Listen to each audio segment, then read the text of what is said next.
Nag-order pala ang mama ko dito sa Shopee at eto yung mga yun. Dahil bukas na yung birthday ng kapatid ko kaya titignan ko kung kumpleto. Matagal na nga palang dumating to at ngayon ko lang naisipan buksan. Nag-order nga pala kami ng 4 na foil curtain. Blue pala ang napili naming kulay. Diyos ko, rin na rin ang anak kong mapakialam, char. Eto nga pala yung next parcel at balon pala yung mga to. 3 balon pala itong mga to. Champagne at black label at hindi ko na alam kung ano yung isa. Kinukulit nga pala ako ng mga anak ko dito. Gustong lubohin na. Diyos ko. Diyos ko, rugo po. Taeno, rugumiras bukas.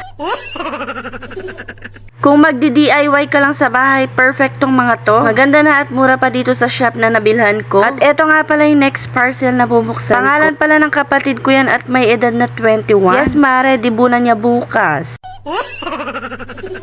At eto nga pala lahat ng nabili namin, papakita ko sa inyo. Ayan, Mike at 21. Kaya kung malapit na yung birthday mo, umorder ka na. Diyos ko, mabsina naman kanini bukas. Yun lang po for today's video. Bye!